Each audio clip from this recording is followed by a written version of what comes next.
Tem uma fase da vida que você percebe que várias frases que ficam na sua cabeça não são suas, são da sua mãe. Eu levo o casaco, você esqueceu a chave, vai fazer frio, não sai de casa hoje, descansa um pouco, vai dar tudo certo. E quando a gente é mais novo, soa muito como repetição só, sabe? Tipo assim, um ritual quase. Mas depois que você cresce, você começa a perceber que isso vira estrutura. Porque às vezes a única voz que impede a gente de cair é a voz da nossa mãe, mesmo quando ela não tá lá junto com a gente. E eu acho que é por isso que eu quis trazer a minha mãe pra esse episódio, que é o episódio 10, e é um episódio muito especial pra mim. Te apresento. Oi, eu sou a mãe dele, do Jota. Como é que é me chamar de Jota? É bem estranho, né? Pra quem sempre chamou de Júnior, de Juninho, de Ninho, é estranho. É isso, gente, esse é o meu podcast, Até Que Eu Cheguei Longe. Hoje eu tô com essa xícara aqui, ó, de Ilhabela, e foi a Sofia que me deu, tá? A minha namorada me deu essa xícara. Porque eu esqueci de falar no outro episódio, e aí eu ouvi isso durante 3 semanas. Então, essa xícara aqui, ó, foi a Sofia que me deu. Muito obrigado, meu bem. Vamos lá? Vamos.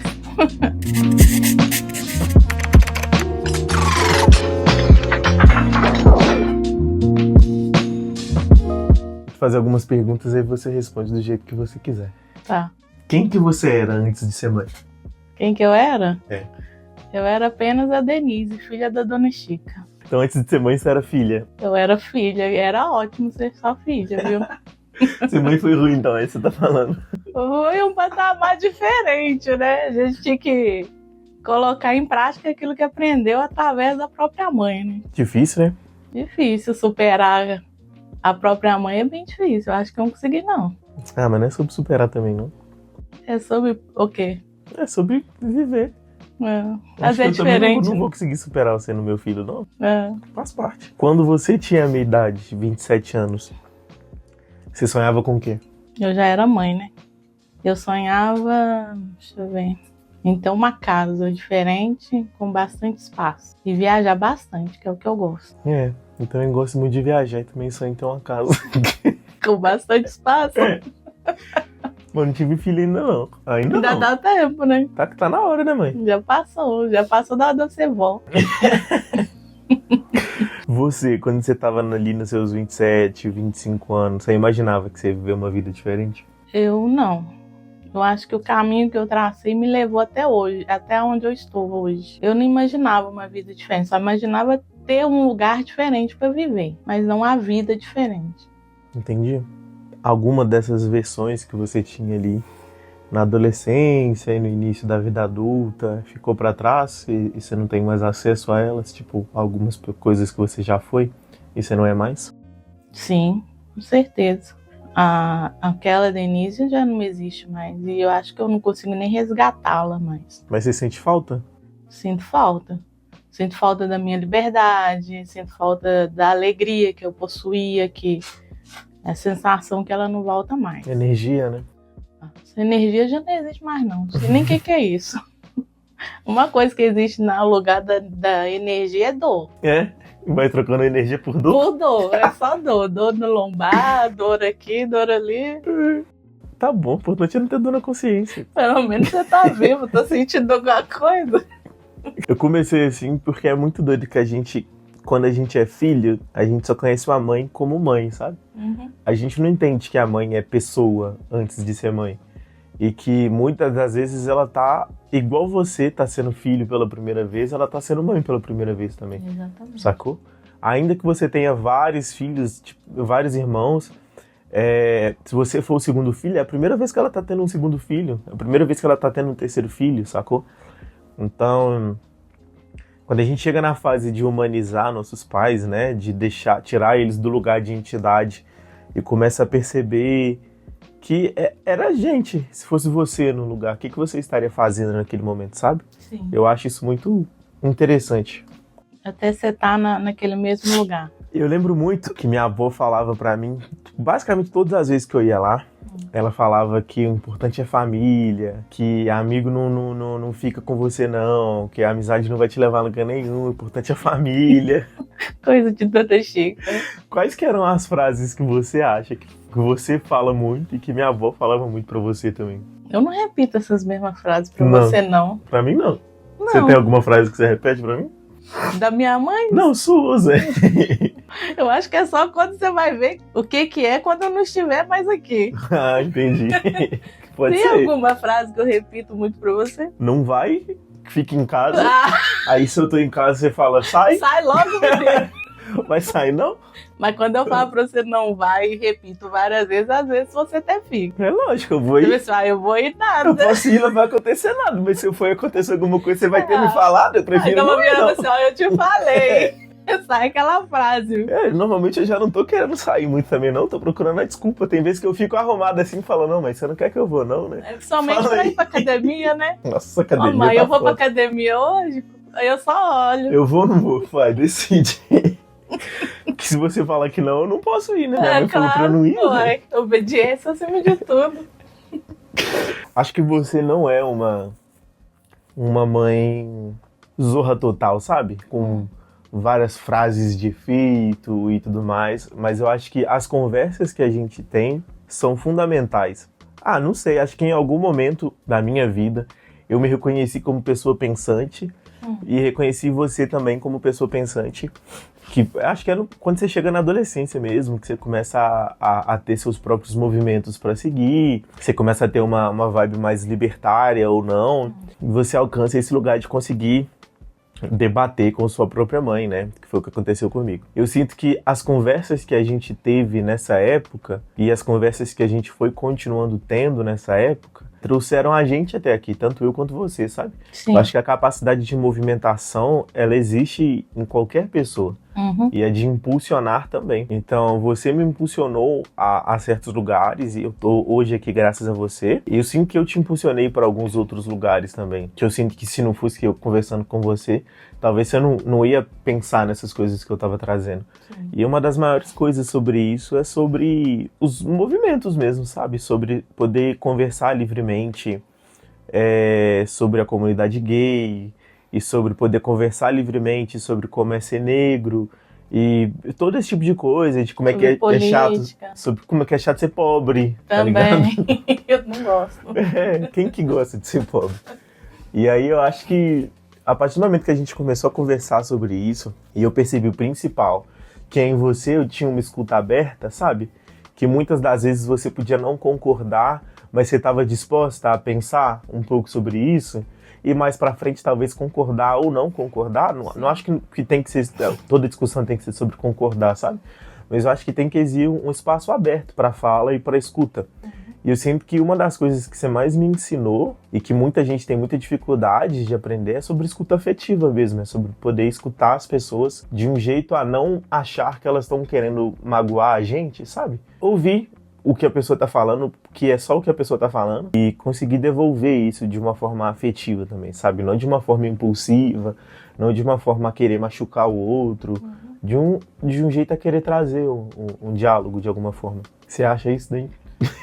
Que bom que eu consegui passar isso pra você. Foi até sem perceber, né? Porque eu tive uma criação mais rígida, né? Às vezes a gente não era nem muito ouvido, por mais doce que minha mãe foi, mas às vezes muitas coisas até na fase adulta eu não conseguia falar pra ela.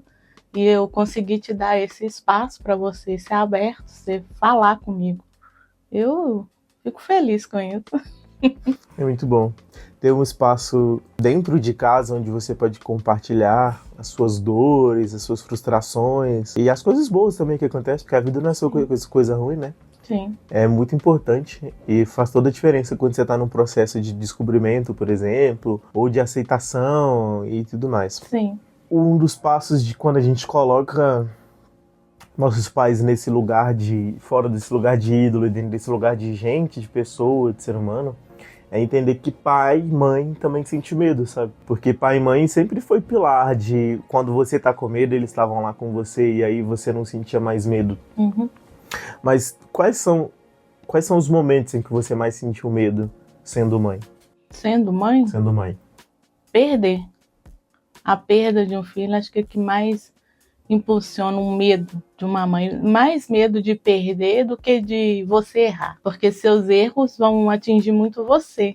Diretamente você e indiretamente a mim. Porque eu vou sofrer como mãe pelas suas pelos seus erros, pelas consequências dos seus erros, né? Mas saber que amanhã você nunca mais vai estar aqui, esse é um medo mais profundo que uma mãe pode ter, desde a hora do nascimento. Rompe o ciclo natural das coisas, Não. né? Isso assusta a gente demais. Exatamente. Quando a gente tá lidando com o processo de luto, todas essas coisas fazem muita diferença, sabe?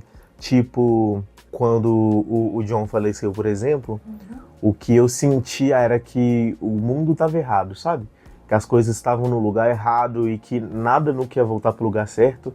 Então a sensação que você tem é que existia um jogo e existiam regras, e aí do nada as regras mudaram e foi quebrado. E a sensação é que você tem que você não conhece mais as regras do jogo. É como se sabe? tivesse uma linha reta e essa linha fez uma curva e saiu, né?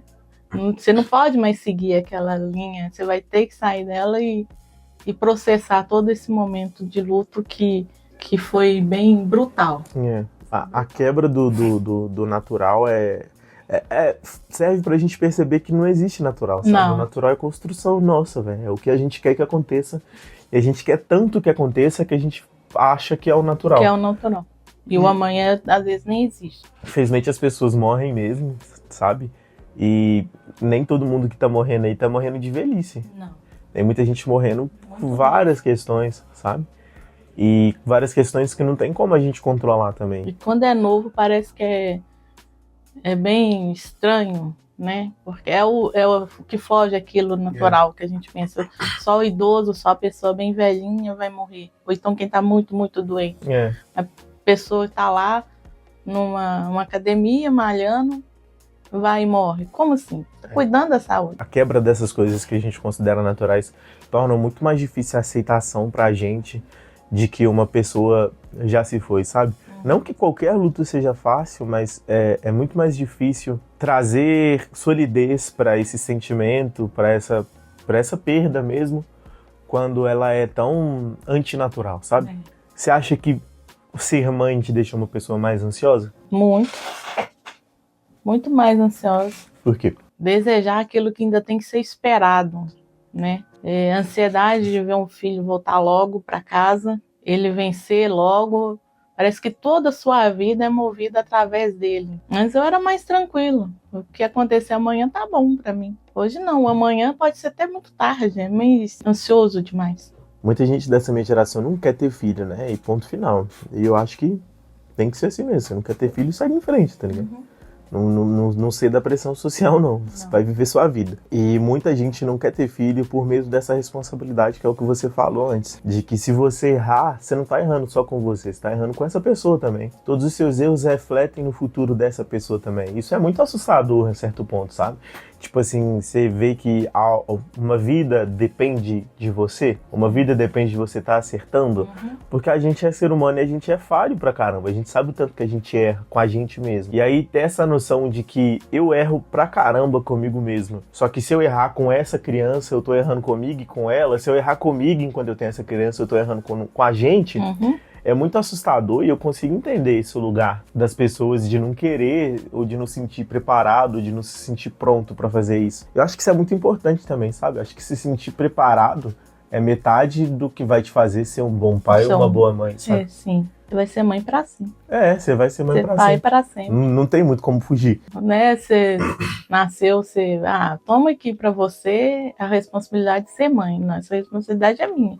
Até depois de adulto. Até depois que algum dia você sair daqui, eu vou continuar a ser sua mãe. Vai ser aonde você vai ter o seu porto seguro pra gente conversar e falar. Então eu continuo sendo sua mãe. É isso. A gente que é filho, a gente continua sendo filho também. Pra sempre, né? Não tem muito...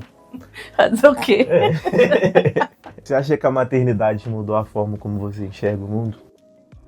Mudou. Eu via um mundo bem diferente, um mundo que era pra mim, né? Então, se esse mundo errasse comigo, não tinha problema. Mas nesse mundo onde eu coloquei meu filho está errado, aí é um problema muito grande. Que eu trouxe uma vida para viver ali, e essa vida só veio porque eu quis. Porque Deus permitiu, exatamente, Deus permitiu, mas eu quis que ela viesse. Então, se ela veio e o mundo está completamente conturbado, parece que a culpa também é até minha. Para que eu trouxe um filho para esse mundo? Onde que não me encaixa uma vida ali mais. Então, eu vejo um mundo bem diferente.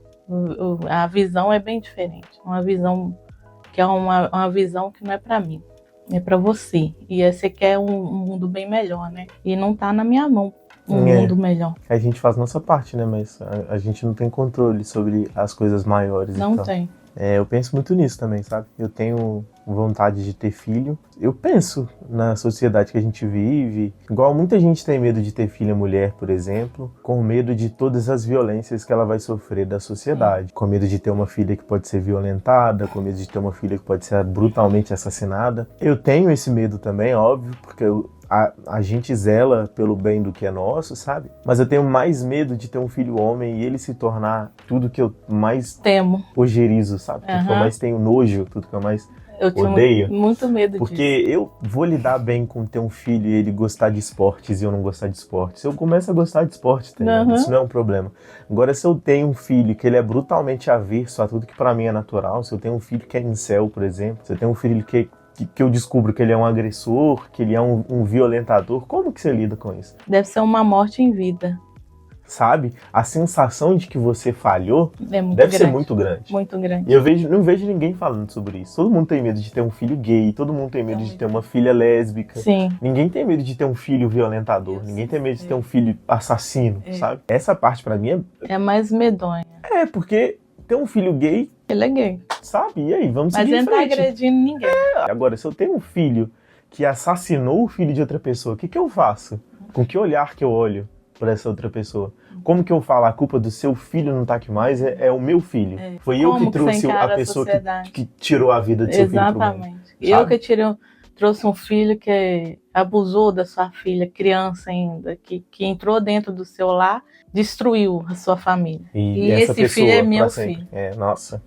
Eu acho que é bem pior do que qualquer outra coisa. E essa parte é a parte que mais me assusta, sabe? Porque o mundo ser ruim, eu já vi que tem como a gente lidar, sabe? O mundo ser ruim tem como a gente se resguardar. Não tem como a gente se resguardar de tudo, claro, óbvio que não. Mas, tipo assim, tem gente vivendo bem no mundo que é ruim, sabe? Agora, quando seu filho é ruim, o que você faz? Você vai tirar ele do mundo? Entendeu? Não tem como. Você vai perdoar? Não sei se é perdão. É dependendo difícil. do que, não sei. Eu acho que você vai morrer, vai viver com essa angústia para sempre, de essa revolta, de o que eu fiz para ter posto uma pessoa assim no mundo. Isso é óbvio que eu levei para os extremos, né? Mas, por exemplo, eu tenho medo de ter um filho bully, entendeu? Eu tenho medo de ter um filho violento. Essa parte é a parte que mais me assusta na paternidade. Porque, em certa medida, o que a gente quer e o que a gente faz foge do nosso controle, sabe? A gente pode criar o filho da maneira como a gente acha mais legal e estudar os livros de paternidade e estudar os livros de psicologia e criar seu filho da melhor... Quando ele chega no momento de socializar com outras pessoas... meio que fica à prova agora o dele, sabe? O que tá no cerne dele. É importante você criar o seu filho para ele olhar para si mesmo também. E se bastar no que acredita. Porque o que movimenta grandes massas a violência é uma pessoa foi. E aí você vai junto também. Então essa vontade de ser aceito, esse desejo por ser aceito num grupo é tão grande que você se dispõe a fazer uma coisa que você não acredita, até que chega um ponto em que você acredita, sabe? Então, a violência na infância, por exemplo, quando você é um menino agressivo que bate em outras crianças, e aí se você não é um menino agressivo, mas te chamam pra habitar esse meio, e esse meio é onde todo mundo tá olhando, esse meio é o meio onde as pessoas são vistas, você vai querer fazer parte disso, sabe? Não sei se na minha inocência, na infância, eu nunca senti necessidade ou senti vontade de participar desses espaços. Eu sofri muito por não ser aceito em vários momentos ali, mas a validação social de ser aceito nunca foi passível da troca de ser uma pessoa violenta, sabe? Sim. De ser uma pessoa agressiva. Acho que na adolescência eu comecei a perceber que pessoas que eram violentas conseguiam mais coisas pra si, só que essas coisas eram frágeis, sabe? A sua reputação é frágil, as pessoas ao seu redor são frágeis, porque os vínculos que estão movimentando elas até você é medo, os vínculos que estão grudando ela em você... Quando esse medo acaba? E aí? Sacou? E quando eles perceberem que em número maior você não afeta? É verdade. Sabe? Aí você já não tem mais crédito nenhum por nenhum deles. Aí cultivar boas relações com afeto é importante por causa disso. Porque aí as pessoas não vão ficar com você por medo, mas elas vão ficar com você porque você é legal. Porque você é engraçado. Sim. porque você ajuda elas quando elas precisam, ser uma pessoa agradável, sabe? Acho que a gente paga muito pau para pessoas que se socializam da forma correta, né? São os neurotípicos, né? As pessoas que têm a química do cérebro funcional, que os neurotípicos chamam de funcional, né? Então, a gente não quer ficar perto de uma pessoa que é autista, por exemplo, porque a forma como ele se relaciona com as pessoas é diferente. A forma como ele se relaciona no diálogo é diferente. Sim. Ele está muito mais interessado no que ele está falando do que nessa relação social mesmo, sabe? Enquanto neurotípicos estão muito mais interessados na conexão. A conexão é mais importante do que o assunto. Sim. E para o autista, muitas vezes, o assunto é mais interessante que a conexão, porque a gente está conversando sobre esse assunto é a pauta agora. Sabe? Talvez a conexão dele é esse assunto. Então a gente tem que passar a enxergar a agradabilidade do diferente também, sabe? Tem que começar a entender, quando você tá começando a achar alguma pessoa estranha, não mergulha nesse da pessoa estranha, mergulha no o que em mim faz eu achar essa pessoa estranha, sabe? Eu sempre faço muito isso, porque a gente pode tentar se desconstruir o máximo que a gente quiser. A gente foi criado como homem, numa sociedade que é feita por homens, e o patriarcado tá aí, velho. Tipo assim, tem coisas que estão dentro da nossa pele mesmo, sabe? E cabe a nós tentar mudar essas coisas a cada dia. Mas tem vezes que um pensamento, ele vem tão rápido quando uma coisa acontece, e aí você começa a racionalizar, tipo assim, nossa, de que lugar que veio esse pensamento? Tipo assim, eu ainda sou essa pessoa, sabe? Por mais que eu me desconstrua, por mais que eu ache que eu sou o pá de entender as coisas e de aceitar as coisas, ainda tem uma parte de mim que é isso, velho. Tá lá dentro. Sabe? Tá metida lá dentro e uma hora ela aparece. E dependendo do engatilho do assunto, ele vai aparecer. Basta você saber escolher o pensamento, né? Você vai deixar ele sair ou vai deixar ele guardado? Você vai alimentar esse lobo dentro de você ou você vai deixar ele escondido, guardado e tentar matar ele cada dia mais? Eu acho que é muito disso, sabe? Do improviso, às vezes. Como você não é pai, como você não é mãe, como nenhuma literatura vai te preparar para ter o seu próprio filho, porque muitas coisas vão casar, mas muitas coisas não. Eu acredito, né, que vocês vão improvisando até certo ponto, sabe? Eu acho que é por aqui, eu acho que tem que fazer isso daqui, e isso daqui deu certo, não, então é isso daqui deu errado, não, então não é isso daqui. É muito fácil pra gente, quando a gente é criança, a gente achar que a mãe da gente sabe de tudo, que ela tem o conhecimento de todas as coisas, que ela tem o tomo da sabedoria. E quando a gente cresce, a gente vê que não, velho. Tipo, a gente tava todo mundo meio que fazendo as coisas enquanto elas estavam acontecendo, sabe? Aprendendo. Todo mundo aprendendo junto. Eu aprendendo a ser filho, você aprendendo a ser mãe, e a gente tentando se encontrar no meio desse caminho, sabe? E eu acho que é isso. Cada episódio eu falo sobre um traço de amadurecimento novo, mas eu acho que esse traço também é muito importante, que é perceber que os pais da gente talvez também não sabiam o que eles estavam fazendo, porque era a primeira vez deles sendo os pais também, sabe? Talvez então, não sabiam exatamente o que estava fazendo. Estava acontecendo e aprendendo. E a gente estava tentando lidar todo mundo com o que estava acontecendo, sabe? E às vezes tem problemas que a gente não sabe, nem se preparou para lidar. Por exemplo, seu filho apanha na escola, o que você faz? Tipo assim, eu vou lá e bato na criança? Tipo, o que eu tenho que fazer, sabe? Dá vontade. Tinha um tal de... Pode falar o nome? Pode. Tal de Rudney na Catarina, que batia no você todo dia. Você virou o saco de pancada do menino. Deus, que vontade de chegar lá e pegar aquele menino e esfregar ele na parede. A professora, a tia da escola, falava assim, nossa, eu já não sei mais nem o que fazer. Eu não faço, não falo então. Pendura ele pelo pé no Tira teto. esse menino da sala. Até o dia que ele foi proibido de ir numa excursão, porque ele batia, não era em você, era em geral, né? Que criança difícil. Tem gente que tem tino pra violência, sabe? Que essa energia enorme que você tem em você, você vai desperdiçar ela em agressividade. E aí, quando seu filho é assim, o que você faz? Você bota ele numa luta, pra ele aprender uma disciplina, talvez? Nossa. Só que e o medo de você colocar ele numa luta e agora ele pior. Saber bater, sabe? Exatamente. Vai ficar pior. É complicado, velho. Será virar um... Colocar ele criança no yoga. Alguma coisa que traga um pouco de paz. Desde que eu comecei a estudar por gosto, uma das coisas que mais me deixou interessado foi o choque de gerações, sabe? O conflito de gerações. Tipo, a gente pensa que a nossa geração é melhor do que a próxima geração, e isso é uma coisa natural. Tipo assim, você vai voltar para a era de Platão e os velhos estavam falando as mesmas coisas dos jovens, que eles não se importavam com os mais velhos, que eles não respeitavam e que tudo mais. Então, tipo assim, o discurso é o mesmo sempre, sabe? Há séculos, isso não mudou. Mas para você, o que é mais diferente na minha geração, sabe? O que você acha mais estranho na minha geração? Na sua geração? Isso. Do que da minha? Do Willow, do Jorge, da Grazi, essa galera. Grazi, não põe o nome dela ainda. Grazi é perfeita, né? Ela é maravilhosa. Ela tinha que ser sua filha, então, já que ela é tão ótima. Né? É. Deixa eu ver. Eu acho que a minha geração foi mais limitada. Foi mais obediente por medo, né? Vocês têm mais o direito de fala. Você pode chegar para mim e falar, não, mãe, é assim. O jeito que você tá pensando não tá certo.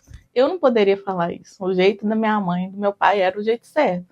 No entanto, eu aprendi muito a ficar calado. A mudança é essa para mim. É o jeito de vocês pensar, de vocês ter o direito de falar, sem medo de agir, né? Sem medo de agir até mesmo com a gente. Não desrespeitosamente, mas você sabe o ponto que você vai poder falar, até que ponto, mesmo respeitando. Eu já não podia. Já era mais limitado a minha vida, né? De pensamento, de falar, de agir. Vocês têm mais liberdade. Acho que a gente se expressa mais. Muito mais. E tem o dom de expressar bem melhor que Você acha que na nossa geração é melhor do que na sua geração?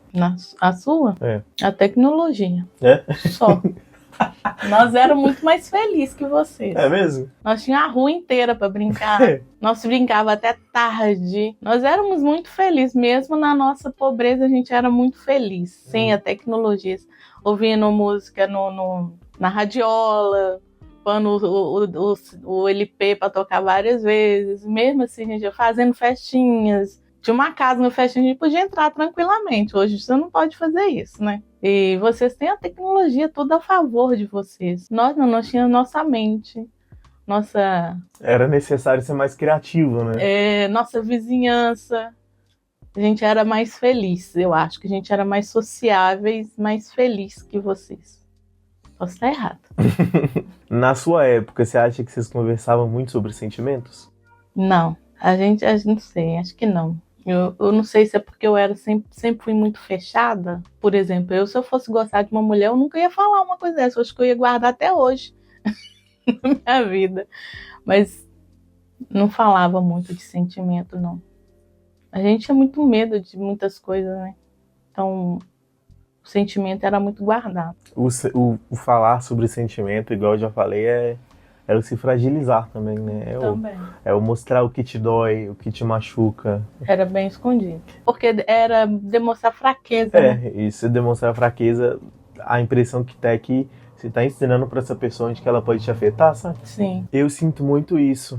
Que a sua geração, ela estava preparada para sobreviver, sabe? Uhum. E a nossa geração veio numa vibe de sentir. Então, existe essa diferença em como lidar com as coisas ao nosso redor, sabe? É o que você falou, a gente teve facilidade, a gente teve tecnologia, a gente teve o meio de caminho pronto já, sabe? Uhum. Então era mais fácil lidar com algumas coisas, porque a gente tinha tecnologia, a gente tinha internet e várias dessas coisas que ajudavam a gente a sobrepor as dificuldades, sabe? A sobrepor a nossa falta, por exemplo. Mas eu sinto que algumas coisas continuam as mesmas, sabe? Mesmo mudando muita coisa, a gente continua do mesmo jeito em alguns pontos. A gente sente do mesmo jeito, a gente ama do mesmo jeito, a gente anseia por mais do mesmo jeito, sabe? Uhum. Talvez a minha geração seja uma geração que consiga chegar em algum lugar de uma forma melhor, porque, igual eu disse, facilitadores chegaram pra minha geração, sabe?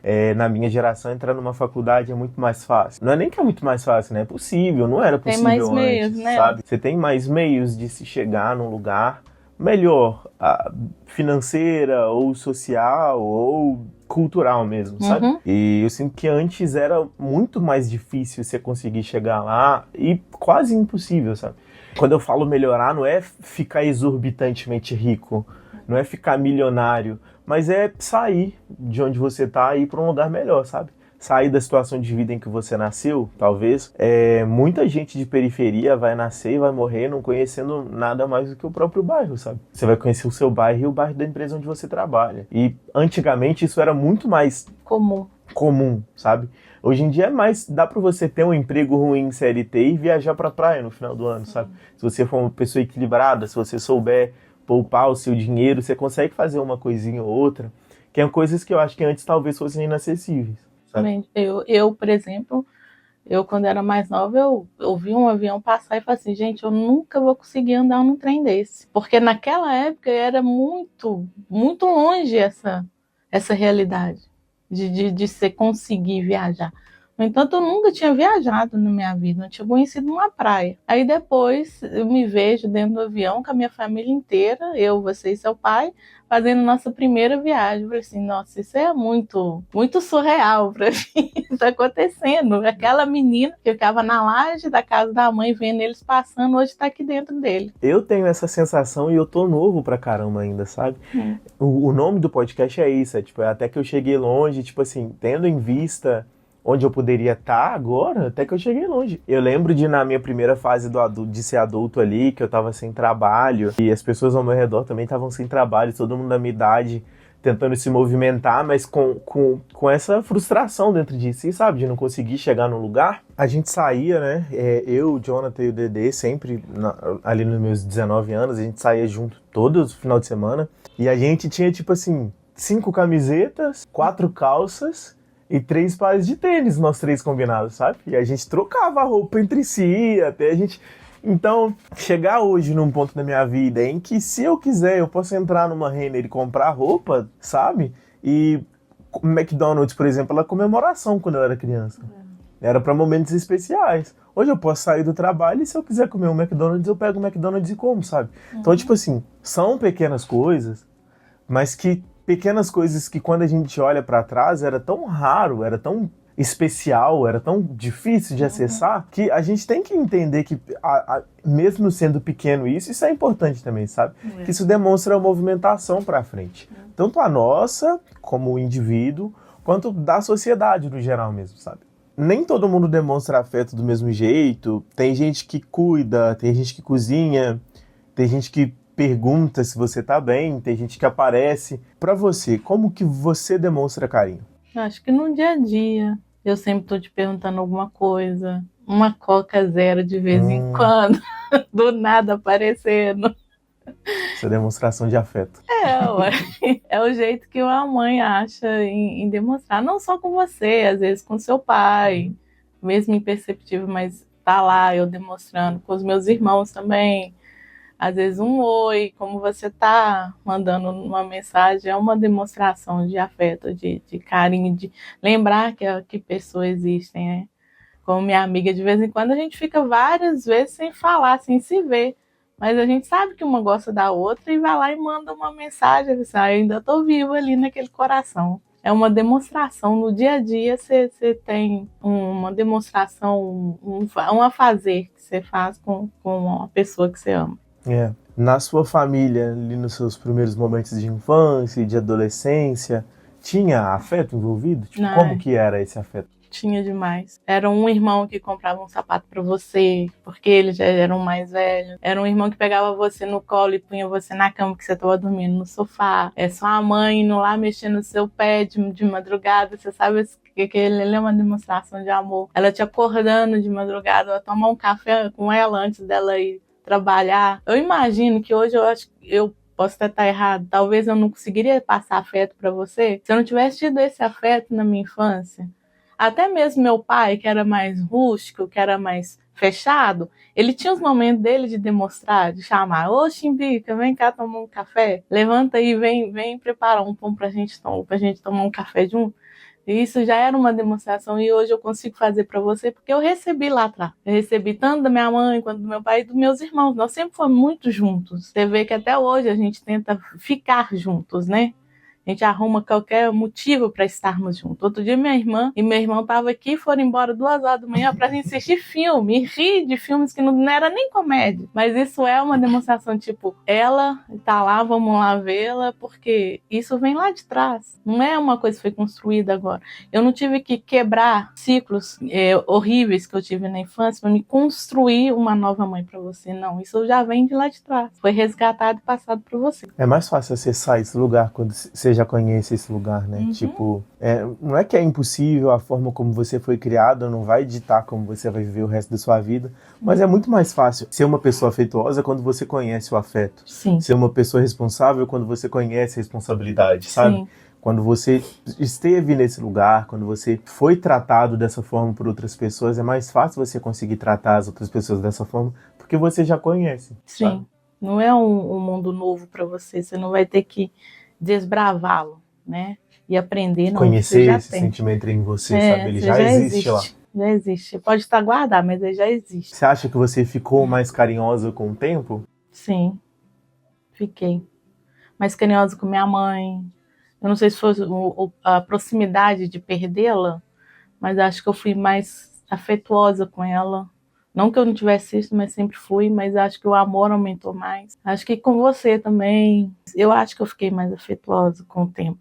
Com a sobrecarga da idade, te faz ser mais amorosa, de braço aberto. Dá mais atenção para essas coisas também, né? Entender como é que é importante esse tipo de coisa. Exatamente. Nutrir esse tipo de sentimento. Tem um episódio muito legal do Todo Mundo Odeia o Chris, que é sobre o Julius, né? Que é o pai do Chris.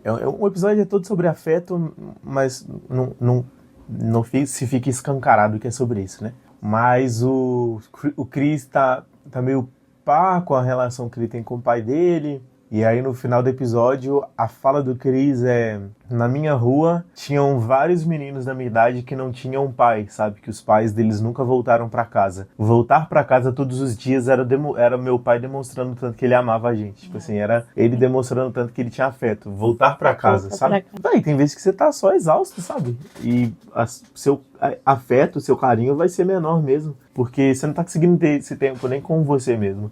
E aí ter que entregar pro outro é muito difícil às vezes. Eu me considero uma pessoa afetuosa, me considero uma pessoa carinhosa, mas eu tenho meus tempos, eu tenho os meus momentos também, sabe? Eu não vou desrespeitar o meu momento pra entregar pra alguém uma coisa que ela acha que ela tem que receber de mim, sabe? E vai receber quebrado.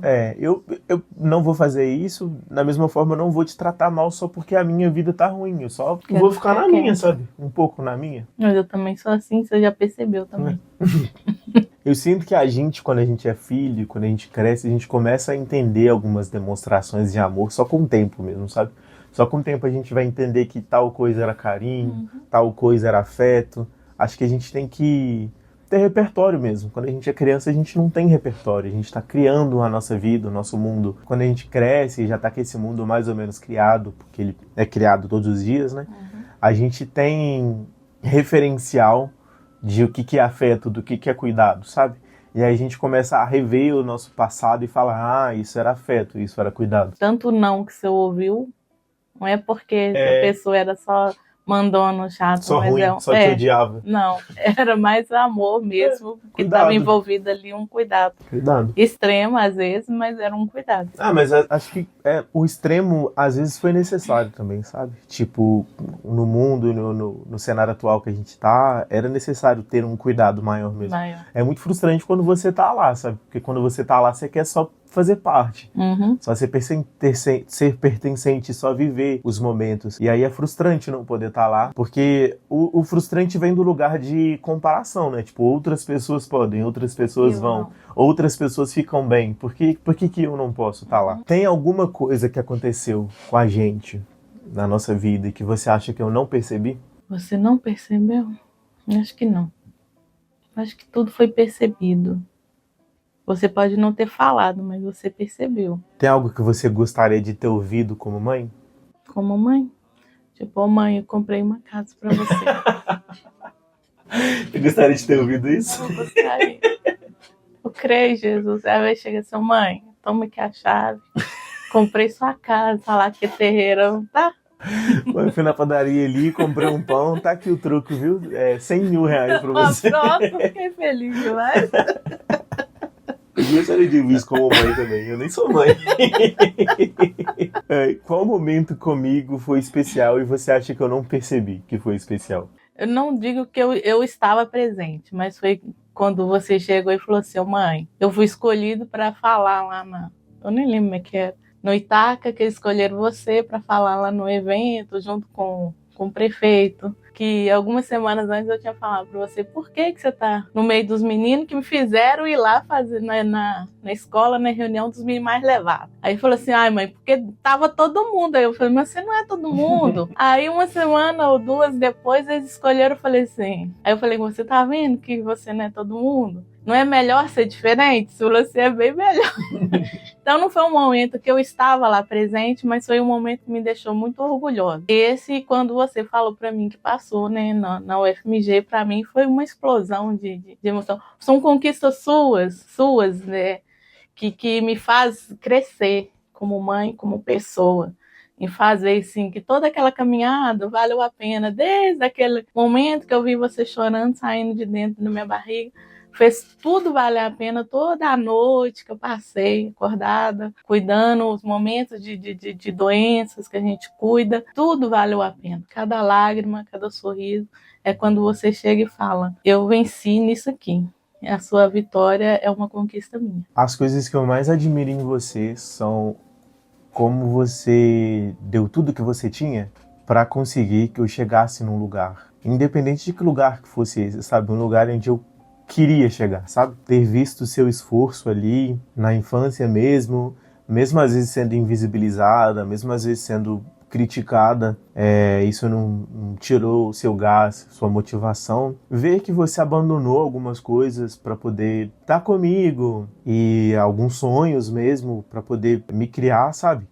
Acho que quando você chega nos 18, 19 anos, que é quando você sente uma pressão social muito forte ao seu redor para que você seja alguém, uma das coisas que mais me motivava a querer ser alguém não era a pressão social, mas era todo o esforço que você depositou, toda a confiança que você depositou em mim para que eu fosse alguma coisa, sabe? Então, tipo assim, eu tenho que ser alguma coisa. Eu nunca deixei isso me moldar 100%. Não fazia as coisas só porque eu queria que você sentisse orgulho de mim, mas eu queria que você sentisse orgulho de mim, sabe? Isso não é um sentimento que me abandonou de alguma forma. Ainda quero hoje. Cada conquista minha ainda é uma conquista sua até hoje e vai ser para sempre, sabe? Não é que você vai estar como nota de agradecimento nas minhas coisas. Tipo assim, você é fundamental para que eu seja quem eu sou e para que eu faça qualquer coisa que eu faça. Eu lembro de, na infância, estar percebendo o tanto que me deixava cansado. Algumas coisas, tipo ir pra escola todos os dias, no sol de 45 graus, e a gente subia andando. Sim. E eu acho que teve um momento que eu percebi, que eu pensei, criança ainda, sabe? Que eu pensei em desistir. Uhum. Porque era cansativo, era dolorido, era sofrido. E quando eu olhei pra você, eu percebi que você tava passando pela mesma coisa que eu, sabe? E que não era pra você essa coisa. Eu sinto que até hoje é isso que me movimenta, sabe? Tipo, da mesma forma que lá atrás não era pra você, mas também era pra você, tá ainda assim pra mim hoje. Algumas coisas que eu não quero fazer, eu faço porque não é só pra mim, sabe?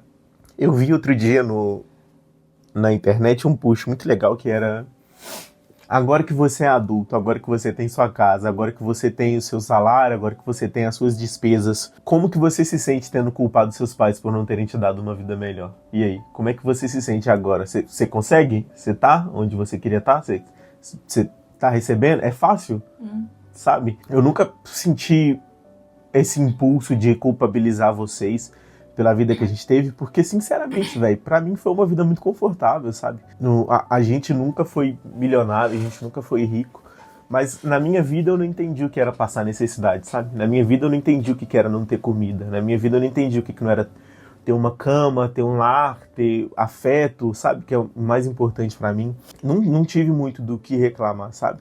Mas quando a gente fica adulto, a gente vê como é que é difícil, velho. Tipo, ter que lidar com todas as suas coisas e ainda estar disponível, sabe? Sim. E ainda ter que lidar com as suas coisas também. Sim. Eu acho que as conversas mais importantes que eu tive na vida, eu tive com você a partir do momento em que eu percebi que você estava interessada nas minhas coisas, sabe? Que você estava interessada no jogo idiota que eu jogo, ou na aula boba que eu tive na escola, nas tretas que eu tive com qualquer amigo.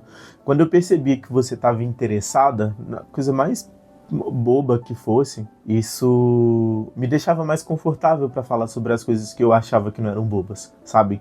Isso me deixava confortável para dividir com você meu medo, para dividir com você meu luto, para conseguir chorar no seu colo, sabe? Quando a gente é criado como um homem negro nessa sociedade, é muito difícil acessar a nossa fragilidade, acessar o nosso sentimento. Parece que tem que ser forte o tempo todo. A gente tem que ser forte o tempo todo. E com você eu percebi que eu não preciso ser forte o tempo todo. Eu acho que em algum momento eu entendi errado isso, sabe? Que eu entendi que eu podia me fragilizar com você só. Que eu só podia me ser uma pessoa sensível com você. Porque você era minha mãe e a sua obrigação era me amar de qualquer forma e que você não iria me ferir. Mas se eu não tivesse tido essa oportunidade de me fragilizar com você, acho que eu não saberia me fragilizar para as outras pessoas. E meu mundo ia estar fechado para sempre, sabe? Porque não estar disponível para viver com outras pessoas um afeto, um amor, uma vida, é uma das coisas mais tristes para mim, tipo,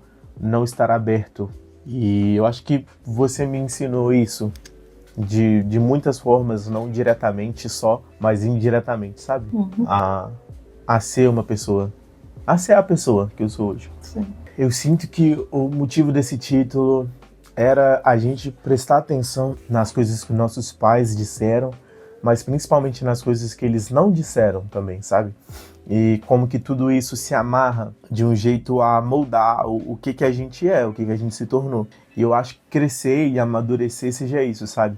Conseguir ouvir os nossos pais para além do papel que eles representam na nossa vida, sabe? Tipo, te ouvir como uma pessoa que sente, que tem as suas frustrações e os seus medos, que tem suas inseguranças. E aí te colocar no lugar de pessoa, me coloca no lugar de pessoa e a gente consegue ter uma troca mais sincera pra mim, sabe? Acho que é isso, acho que entender que você é uma pessoa, que você não era uma entidade e que você tava igual eu tentando aprender a viver todos esses momentos é muito importante pra gente conseguir se perdoar, principalmente, e perdoar o outro também, sabe? Porque ainda que ninguém seja perfeito e a busca pela perfeição seja vazia, buscar ser o melhor que nós podemos ser todos os dias é uma coisa muito importante e que eu sinto que veio de você pra mim, sabe? Pode finalizar o episódio. Eu não. Vai, fala pra eles aí. Falou o quê? Despedir deles. Fala tchau, gente. Tchau, gente. Esse é o podcast do meu filho. Esse é o podcast do meu filho. Se vocês gostaram, vão lá, comentem, falem o que der no seu coração. É isso aí. Minha mãe mandou, então vocês vão ter que comentar. Não tem muito o que fazer. Esse é o Até Que Eu Cheguei Longe. E a ideia é que eu volte na semana que vem. Espero que vocês tenham gostado desse episódio um pouco diferente. E é isso, gente. Tchau. Finalizando.